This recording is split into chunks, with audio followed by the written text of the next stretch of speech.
ruta migratoria canaria es la más arriesgada hoy entre los trayectos de África a Europa. Cientos de personas han perdido la vida en el peligroso Atlántico. El océano se traga a un emigrante por cada 20 que alcanza la isla en patera. Es difícil. Canarias se parece hoy más a las islas de Lesbos o Lampedusa. España construye más de 7.000 plazas en campamentos de refugiados. El colapso se ha convertido en la política migratoria española: encerrar para deportar al 90% de los recién llegados. Es decir, lo que hasta ahora era algo habitual, que es el retorno, es decir, tengo que dar un número, es que aprovecho para decir que gran parte de las inmigrantes que están llegando son retornables, son acogida de la Secretaría de Estado de Migraciones, se centra en personas con vulnerabilidad y en personas que hayan pedido protección internacional, derecho de asilo. No es la mayoría de los casos, quizá un 10% de lo que está llegando. Más de 15.000 personas podrían estar bloqueadas en las Islas Canarias. Muchos de ellos pasaron por el Muelle de la Vergüenza, un campamento improvisado donde hacinan y privan de libertad a los supervivientes del Atlántico.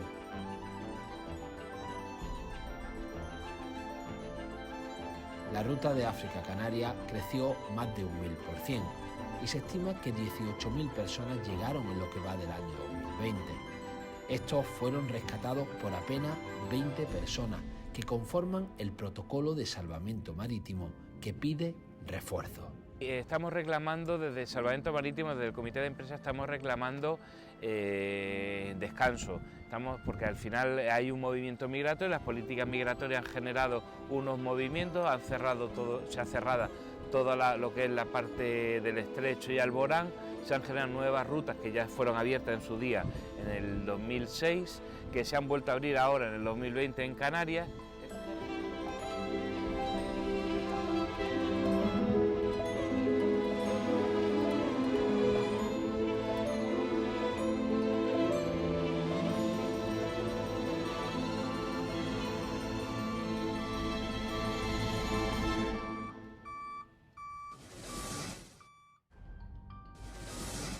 La militarización de las fronteras por parte de la Unión Europea, principalmente en el Mediterráneo, hacen buscar nuevas alternativas. Además del cierre de la ruta de Alborán por parte de España y Marruecos, han hecho de que la alternativa para poder llegar hacia España desde Marruecos vaya variando. Las rutas migratorias son naturales y hacen que se puedan mover mientras más trabas se le ponga. La ruta canaria, la ruta hacia el archipiélago canario, se ha convertido en la que más crece de la Unión Europea. Ha crecido más de un 1000% en comparación con las cifras del año 2019. Datos oficiales del Ministerio del Interior de España alertan de que más de 16.700 personas fueron localizadas en aguas de las Islas Canarias y trasladadas principalmente al puerto de Arguineguín. Allí parte esta historia, la nueva ruta canaria que hoy les contamos bajo el título del Muelle de la Vergüenza.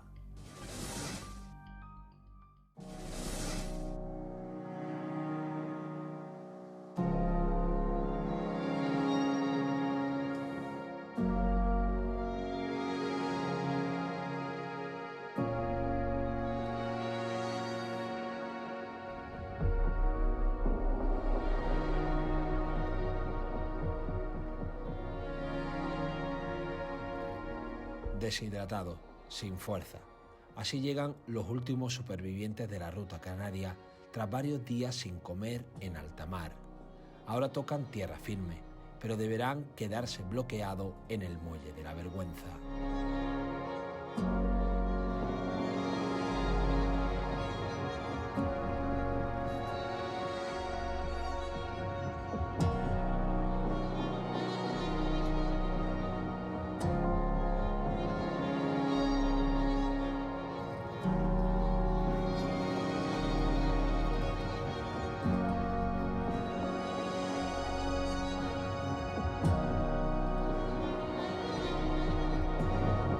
La pandemia del nuevo coronavirus no parece importar en las instalaciones del muelle de Arguineguín. Cientos de personas viven hacinadas, sin ducha y retenidas durante semanas en los apenas 80 metros que mide este dique pesquero. Unas botellas de plástico para tomar el agua del mar y asearse. Son parte del escenario infrahumano de los supervivientes del Atlántico, que sobreviven ahora a las estrictas condiciones impuestas por el gobierno de España. El campamento se estrenó con una capacidad máxima teóricamente de unas 400 personas, pero se ha visto desbordado por un flujo de migrantes muy superior al esperado. Hasta 2.000 personas han dormido en este muelle. Este campamento lleva instalado desde el 20 de agosto de este año, cuando hubo un repunte de los cayucos y pateras que llegaban aquí a las costas de Canarias, donde los van a buscar precisamente unos barcos que se llaman la Salvamar, donde los detectan en alta mar, los rescatan y los derivan a este muelle. Cruz Roja es la encargada de llevar la ayuda humanitaria, pero estamos hablando de un espacio muy reducido, un campamento que se creó para 400 personas y que, bueno, que 400 personas es lo menos que hemos tenido, cuando este campamento ha superado incluso hasta los 2.600 personas en unas condiciones higiénico-sanitarias deplorables. Los inmigrantes duermen a ras de suelo con una manta. Este municipio tiene muchas horas de sol durante el año. Nos ha tocado un verano muy duro, con olas de calor, incluso golpes de calor a muchos inmigrantes que han tenido que ser asistidos por el Servicio Canario de Salud, también con infecciones en la piel.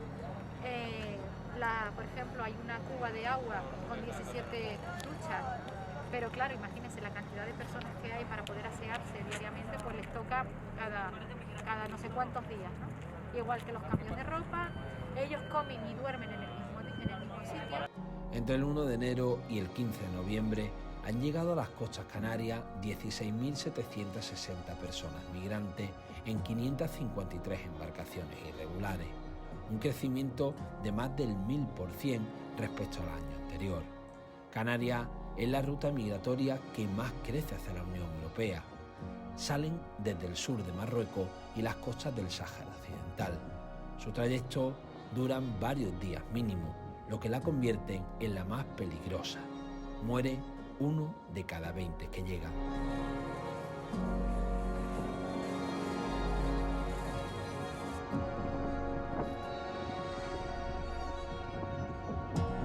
El bloqueo de migrantes está generando una nueva crisis política en España. Mientras el gobierno sigue bloqueando a las personas migrantes, la oposición pide deportarlos de forma inmediata. Grupos minoritarios de vecinos han increpado a migrantes y políticos en Arguineguín. Reprochan la falta de asistencia al pueblo canario mientras se centran en la atención de las personas migrantes. Aquí queremos soluciones. En mi municipio somos 21.000 habitantes. Emigrantes han entrado 17.000. Lo están trasladando a Puerto Rico. Fotos que hice anoche de los Talcay, del Global y de la guagua llevándose a Puerto Rico. Nosotros aquí vivimos del turismo. Me parece muy bien que los acoja, que le den de comer. Ahora, 72 horas dice Marlaska, ¿por qué no los manda a su tierra?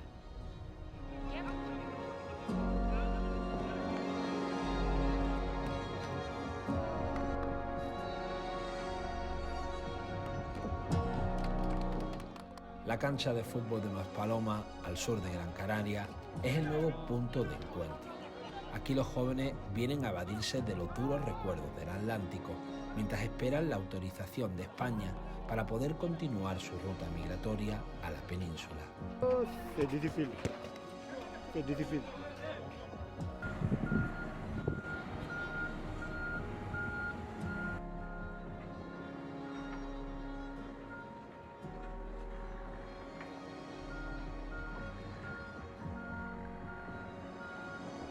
España ha autorizado la construcción de 7 campos de refugiados en las Islas Canarias, con 7.000 camas donde pretende bloquear a los migrantes, a los que asegura podrá deportar al 90%. Es decir, lo que hasta ahora era algo habitual, que es el retorno, es decir, tengo que dar un número, es que gran parte, aprovecho para decir que gran parte de las inmigrantes que están llegando son retornables, son acogida de la Secretaría de Estado de Migraciones, se centra en personas con vulnerabilidad y en personas que hayan pedido protección internacional, derecho de asilo. No es la mayoría de los casos, quizá un 10% de lo que está llegando, pero teniendo en cuenta la situación tan compleja que hay, desde nuestro ministerio estamos ayudando en lo posible para una situación como esta. Por supuesto, estamos llevando al máximo nuestra capacidad de acogida y lo vamos a seguir haciendo, como ven ustedes, en los próximos semanas, meses.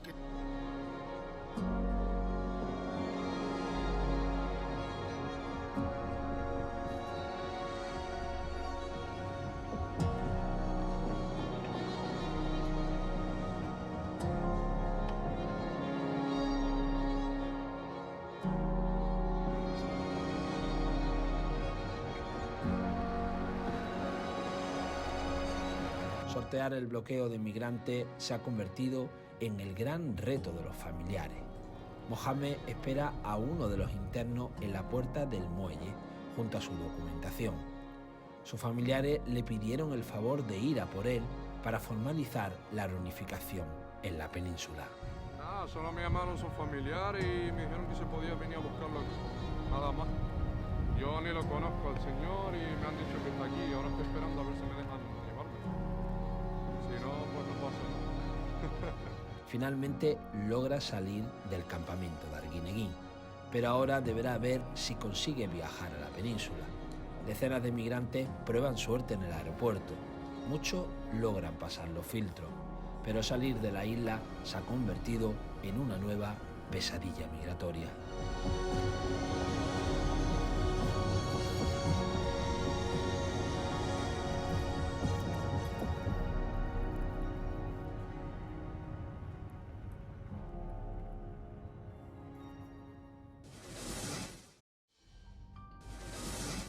Miles de vidas se han visto bloqueadas en las Islas Canarias. Historias que tratan de buscar su ruta migratoria y sobre todo alcanzar los países de la Unión Europea. Sin embargo, se mantienen bloqueados. Pero lo más sorprendente de esta crisis migratoria es que esas más de 16.000 personas rescatadas lo han hecho tan solo una veintena de personas. Los trabajadores de salvamento marítimo advierten de que están solos, que rescatan numerosas embarcaciones y que sus turnos superan las 12 horas. El estrés y también la presión psicológica, porque en muchos de estos casos se encuentran a cadáveres. Una de cada 20 personas que llega a las Islas Canarias fallece. Y eso afecta a los trabajadores de salvamento, que quieren seguir rescatando, pero que alertan de que le faltan medios por parte del Estado español, pero también por parte de la Unión Europea. Por primera vez un trabajador de salvamento marítimo habla, pese al silencio aplicado por parte de esta institución pública española. Manuel Capa, delegado sindical de CGT Salvamento Marítimo, habla con nuestra compañera Lucía Muñoz.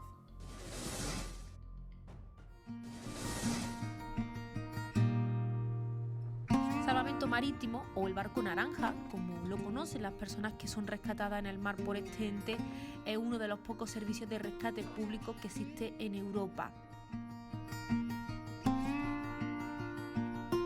Está gestionado por el Gobierno de España y bajo su lema Salvar Vidas, en lo que va de año han rescatado a más de 20.000 personas que se han jugado la vida a falta de vía segura en agua española. En el caso de las Islas Canarias han rescatado a más de 16.000 personas y lo han hecho tan solo 25 trabajadores en un total de 3 embarcaciones.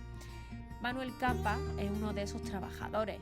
Lleva 9 años en salvamento marítimo y desde hace 2 años cuenta que la situación ha cambiado y mucho.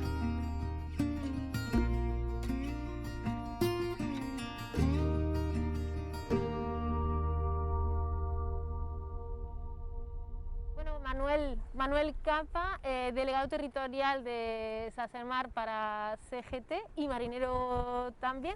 Hoy nos encontramos en Arguineguín, en las playas de Gran Canaria. Y Manuel, tú trabajas como marinero también el rescate de personas, que se juega la vida en el mar, rescate de personas en general.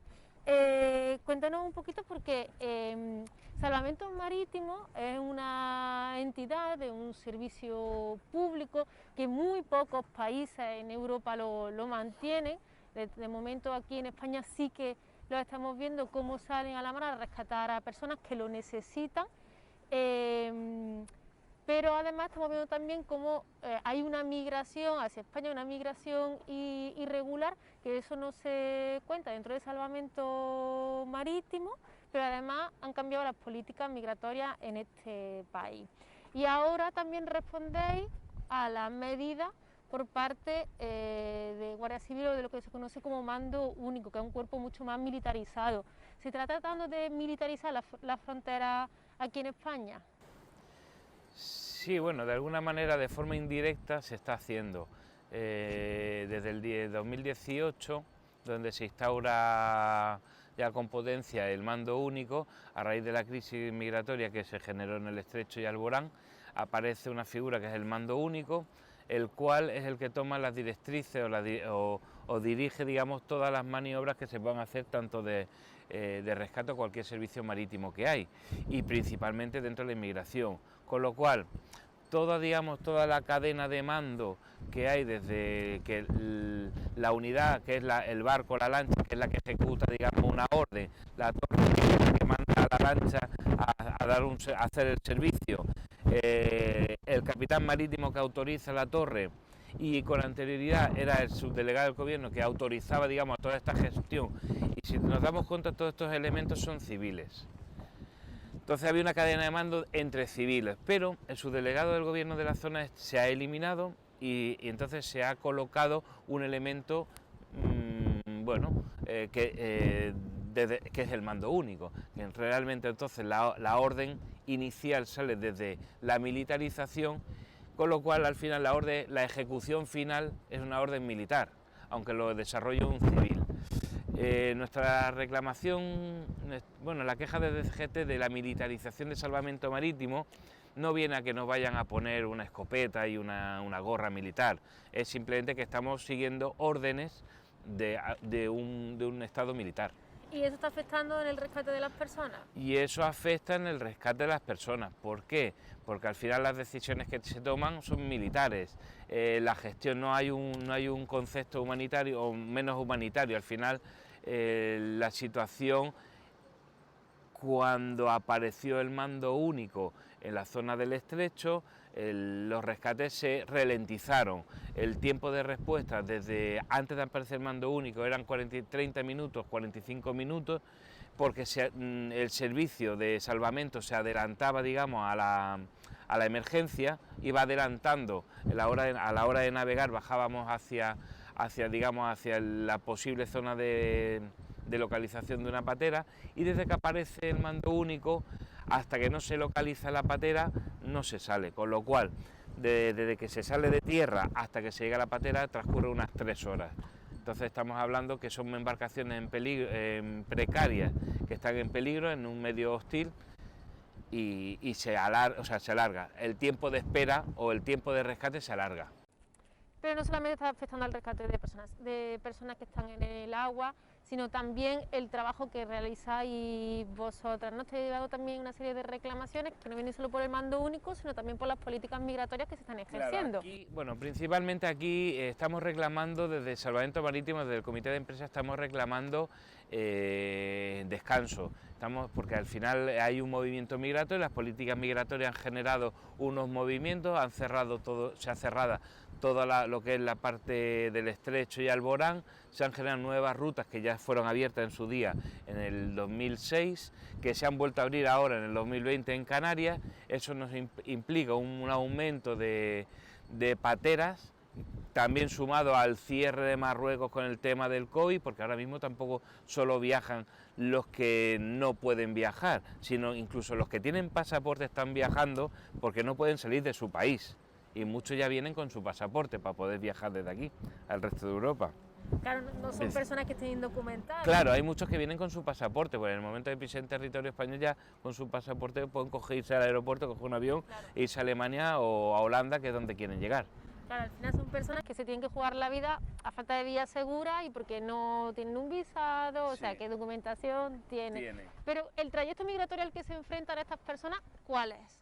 Aquí de Canarias. Aquí la ruta, digamos, más La ruta más lógica sería el estrecho de Gibraltar, que es la parte más próxima, que es lo que separa Europa de África en 14 kilómetros, sería la más lógica. Eso se ha blindado y han ido buscando, que aunque nunca ha parado, pero en la zona de Alborán, que hay aproximadamente unos 200 kilómetros, con una travesía de unas 20 horas, podrían llegar de una costa a otra, en las pateras, en las gomas.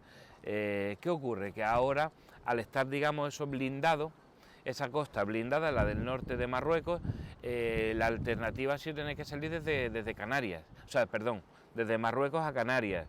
Ha implicado que es una zona de playas muy largas, donde no hay control policial militar, y entonces están haciendo una ruta de unas 230 millas frente a las 100 que tenían en Alborán, que era el tramo más largo, ¿no? Y están ahora haciendo rutas más del doble de lo que tenían en Alborán.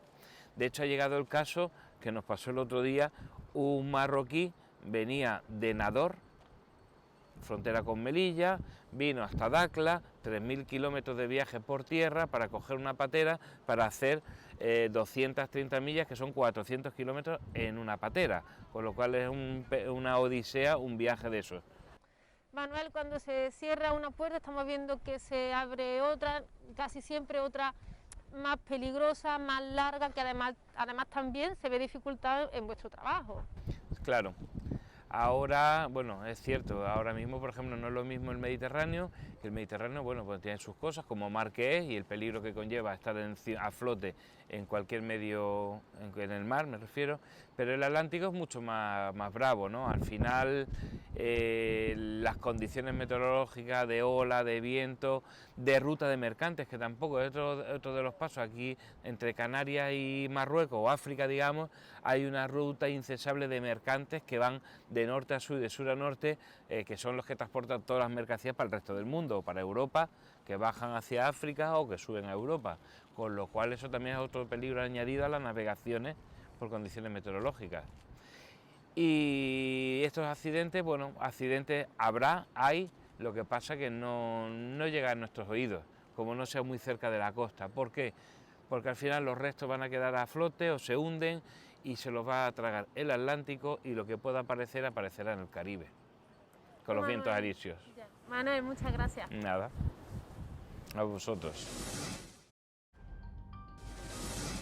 Canarias y la ruta hacia el archipiélago se han convertido en la alternativa.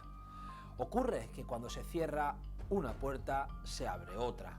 Y también ocurre, y son dichos populares, que no se le pueden poner vallas al campo. Esto está ocurriendo en Canarias y además está costando la vida de centenares de personas. La ruta se ha convertido en la más peligrosa porque la navegación dura mínimo 2 días. Hemos visto en el puerto cómo llegaban esas personas, muchas de ellas que no podían mantenerse en pie tras días de travesía, sin comer y sin beber. Pero además de ello, la vulneración de los derechos se suma a la degradación de la dignidad de estas personas. En el muelle de Arguineguín se han hacinado a miles de personas, sin apenas acceso a comida, prácticamente un bocadillo y una bebida al día, sumado a que no había duchas y que tenían que hacer sus necesidades en tan solo 17 baños para más de 2.000 personas. Historias que cada semana le traemos aquí, en Entre Fronteras, el programa sobre migraciones y derechos humanos de Telesur.